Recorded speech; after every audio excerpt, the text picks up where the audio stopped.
He like, yo, y'all looking for any new members? I'm trying to get down right now. Like right now, tonight. They're like, you trying to get down tonight?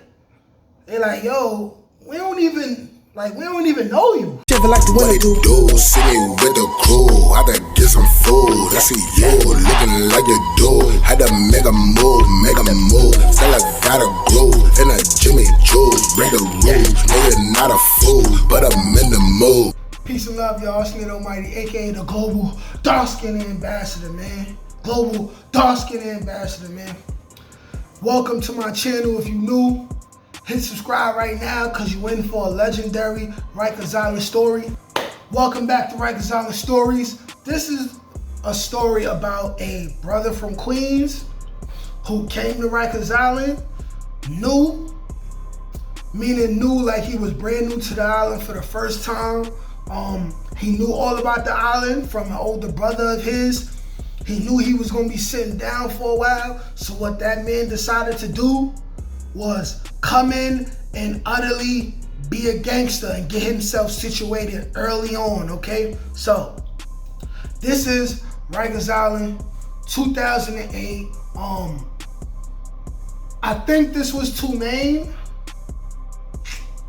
It may not have been Tulane. Like, I smoke a whole lot of weed, so bear with me. But this was in one of those buildings that was closed down while I was there, and then they opened it back up. And it was a cell house, so it might have been Tulane. Might have been. Anyways, we in there, right? Two dudes that were blood ran this crib. Not gonna say their names because I don't personally know them. I didn't have no issues with them, but I didn't personally know them, you feel me? It wasn't no beef with them, you feel me? But I'm not giving them no light. I don't know them. I don't know if they home doing productive things for themselves. So that's why a lot of these names you're not gonna hear me say. I will only say somebody's name if I know exactly what they've been doing since they've been home. I'm not giving clout to nobody that came home and continue to be a criminal. But anyways, we in this house. It's just like an average, regular day, you feel me? It's the weekend, so it's no school. It's early afternoon. We get a bunch of new guys, right? Bunch of new guys. It's three new dudes. We watch them come through the A and B gate. I'm watching, I'm like, okay, three of them. The first one walk in, I'm like, day room nigga, he's gonna be with it. The second one walk in, I'm like, he gonna try to act tough, but he gonna end up being the day room dummy too. And then there's a third one that walk in, and I'm looking at him, I'm like, not a super like giant sized dude, pause. I mean physique wise.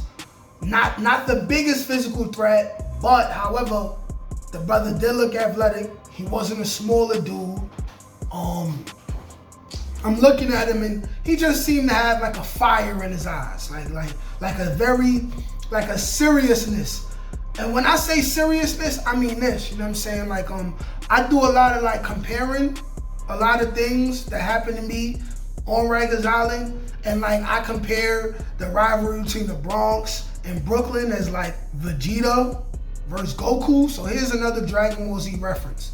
The look on this guy's eyes is the serious look that Goku gave to Frieza when he first turned Super Saiyan. Now, if you really into the Dragon Ball Z anime, like I was growing up, it's a certain look. It's like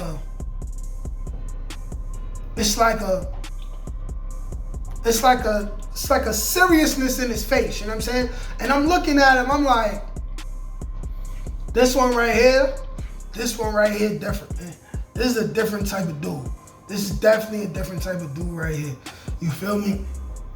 And at this current point in time, this is at that middle towards the ending phase of me being in Rikers Island, where I already been in the box and I'm reading a ton of books at this point. You know, it started with the autobiography of Malcolm X. Then it was Behold the Pale White Horse. Then I got into reading the 48 Laws of Power and the Art of Seduction, and I started reading the Browder Files and stuff like that, you know what I mean? So I built enough of a reputation to where if I enter a cell house or dorm, and the dudes that ran the crib already knew me from my previous time on Rikers Island, or maybe they was in the same classroom as me in school or something like that, or maybe we already oppressed some other people together. I was already at a point where if they already knew me and I showed up, you know what I'm saying, I'd be just as good as anybody else. And I come to expect that most places I went. This place where I was in at the current point in time, this was another place like that. But like I said, this brother had a different type of look in his eyes. And me, as somebody who wasn't participating in the oppression, I could already tell, because this wasn't my first rodeo. I'm like, this dude's gonna be a problem for them. He's either gonna come in, right, roll with the rush, or he gonna come in and be a problem. He's liable to come in here and turn off the TV. But is he gonna do that? Because he looked like he knows something about the island. Is he gonna come in here, turn the TV off, make himself a problem, get jumped out the house, or is he gonna be more strategic with it, you know? So all three dudes, they go through the A&B gates, they empty their stuff out, right? I mean, not they empty their stuff out, but they set their cells up, they put their bags down, boom. All three of them come into the day room. Now, to my surprise, well, not surprise, well, see, the first dude that I already stated, he comes in, he sits right down. The second dude, who I said is trying to look tough, but in all the reality, he's shook, he's scared, he comes in, he stands up, right? Because mind you, you a day room dummy, and you not allowed to like be tough, you gotta immediately go sit in the back. You feel me? The two back iron tables, they call it the iron horse, or they call it the dick. You gotta sit on the dick, right? So he's standing up in the back, and he was looking tough for a little while, and then the softest dude out of all the other dudes on the team, you know what I'm saying? Like the crash dummy, you know what I'm saying? He comes and he presses him. He like, yo, listen, I'm gonna only tell you this one time. You sit down, you give up the commissary, you give up the phone calls, you clean up when we tell you to clean up, or we gonna kill you in here. Simple as that. You not tough and you not banging nothing. Just sit your ass down. He ends up doing a little face, and then he sat down. And to my amazement, I thought we'd at least take him to get smoked one time, you feel me? I'm looking back at it, I'm like, damn, he just got questioned and just sat down. I'm like, all right, cool, whatever. The other dude now, he walks in, but he doesn't turn off the TV. He doesn't automatically, you know what I'm saying, do nothing brashful. He doesn't like try to pop it off to get spanked out the crib. He does something that I only seen once. What this brother does is he immediately walks up to what's clearly the two dudes that ran the house. Mind you, they were surrounded by 3 or 4 of the other dudes that's on the team, right? Under them in the hierarchy. Now, as he's walking to the two dudes that run the house, these other dudes are trying to talk to them. He bypasses them. He ignores them like they not there. He like, yo, you and y'all run the crib? He like, yeah. He like, yo, what y'all banging? So mind you, these brothers is blood, right? They like, word? He like, yo, y'all looking for any new members? I'm trying to get down right now. Like right now, tonight. They're like, you trying to get down tonight? They're like, yo, we don't even know you. Like, you know what I'm saying? They're like, yo, where you from? He like, I'm from Queens. They're like, yo, so you know such and such. They naming a couple dudes from outside of the town, you know what I'm saying? And it just so happened that one of the dudes that ran the house, he was cool with somebody who the new guy claimed to be like his cousin or something like that. But y'all know black people will say anybody our cousin, anybody our brother, if we love him. It's just as simple as that. So that didn't really change nothing. But he was like, hey, yo, listen, it's a protocol, man, this, that, and the third. Like, you sure you want to do this? Like, you can get hurt behind this. You know what I'm saying? Period. You can get hurt behind this. He like, yo, listen, man, I'm trying to get down. Like, what's up? Like I'm trying to come home. They're like, yo, you serious?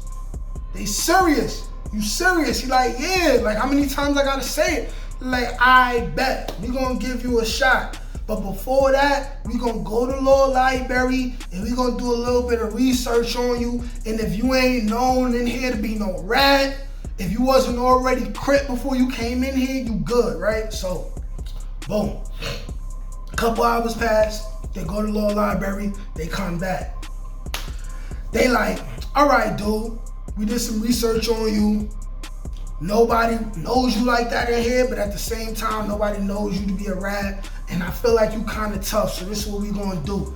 You wanna come home tonight when the CO is doing a tour down the cells? I keep forgetting what it was called. It's SPA check. But anyways, I stated this before, how a lot of stuff goes down when the CO goes down the corridor. That's when a lot of fights happen because there's no CO that's right next to the fight. So if the CO is not allowing the inmates to fight, then she or he can hear it, run up, press the SPA button, get the turtles to come. Or if they know a fight is gonna happen, they can walk and take a couple extra minutes to let the fight go down. And then come back up and see what's going on and see if it's too serious or whatever. Because, you know, they was down to let fights go down, especially the men, as long as nobody got too hurt or too bloody and they had to do paperwork. But anyways, they're like, all right, so listen, you good. What's going to happen is when the CO is doing their thing, walking down the hallways, checking in the cells, the homies is going to jump you in. It's going to take 31 seconds, man. You ready? Once you agree to do this, you gotta do it. Are you ready? Are you ready? You know what I'm saying? Mind you, I'm speeding this thing up. It's a whole lot more intricate things, a whole lot more like stuff that I wasn't able to see or hear because I'm not blood, right? I'm just a dude that's good. I'm not blood. I stayed out of the politics, you know what I'm saying? So I'm speeding this shit up, you know what I mean? But they told him like, hey, listen, soon as the CO start walking down there, we gonna wait 10 seconds, and then the homie is gonna count down from 31. You gotta fight. You can't back down. You can't just go in the corner, or we just gonna spank you out of here. He like, I bet. So boom, the CO start walking. They do their little count for a couple seconds, and then they go into the corner where it's hard to be seen, and then they just start getting it. But the funny thing about this fight is that this dude clearly was a trained fighter. Like dude was clearly a boxer. And how this fight was going is, it was him, it was one person in front of him, two dudes to the side of him, and I don't know why they didn't choose to send more dudes. And definitely the dudes that ran the crib chose not to involve themselves in this fight. Either they didn't want no issues, or maybe if something went wrong, they didn't want to be held reliable, you know what I'm saying? Because if you leave one crib where you run the house, it's not guaranteed that you will run another house or even be on the team based on the protocols that's going on in there. But like I said, the dude was clearly, right? He was clearly an experienced fighter. And anybody who was standing in front of him was getting tapped. He was tapping them, right? And I could see that he was holding back. So mind you, I gotta go back to Dragon Ball Z references. You know Goku what Goku do, right? Goku never go 100% unless he feel like other people's lives are on the line. He never go 100% unless he feel like it's a dire situation. Other than that, he just playing around with dudes. Play fighting and seeing how hard they gonna go. So I'm watching him. Hand-wise, he's probably the best in the whole house.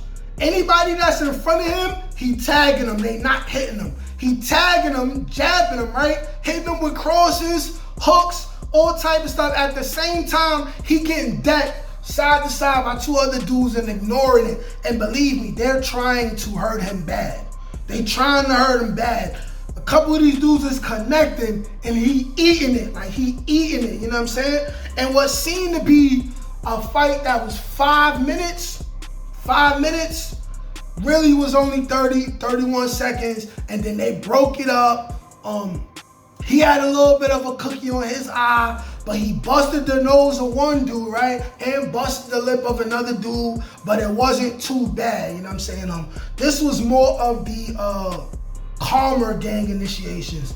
Probably because the dude that they was initiating could fight better than them, so they wasn't really trying to put themselves like within his swinging range like that, so he could really like bust their ass, which he was definitely capable of doing. So right, so boom. Once the 31 seconds is over, right? They cheer him on or whatever, you know. The other blood dudes start clapping. You know what I'm saying? They brought him to another corner, handed him some paperwork. That's what I seen. Now, if that's not how it's supposed to go with the blood politics, hey man, take that up with them at that time. You know what I'm saying? That was 11, 12 years ago, you feel me? But they gave him some paperwork. They told him that they had a lot of other stuff to tell him, this, that, and the third. But while they talking to him, I get a little closer. I'm eavesdropping and shit. He like, yo, listen, I want to be on the team too. Who else want to fight? The dudes that run the crib, they're like, damn, killer, you alright? You ready to fight again, my nigga? Like, you ain't even drink no water yet. So what he do is, he take his little green cup, he goes to the little canteen, pour him up some juice, he drinks the juice, gulps it down, go. He like, yes, alright now, so what's up? Who wanna fight? Like, who wanna get it? I wanna be on the team. You know what I'm saying? Like, yo, homie, you serious? He like, yeah. They're like, all right, bet. Who else wanna be on the team?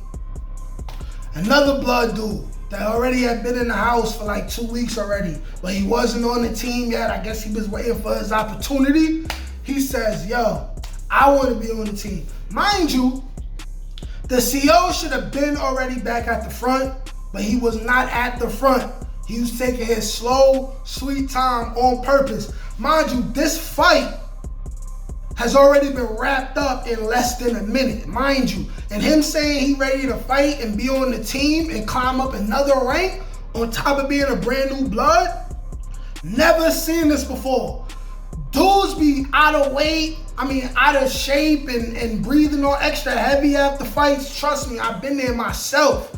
You know what I'm saying? Usually dudes have to take a breather. Usually if dudes got static, they want to wait an hour, maybe wait 24 hours before they have to fight again. But being that this dude was lean and he clearly was a trained boxer, right? He said, listen, I can still go when the CO coming back. So they lined it up with the other dude, right?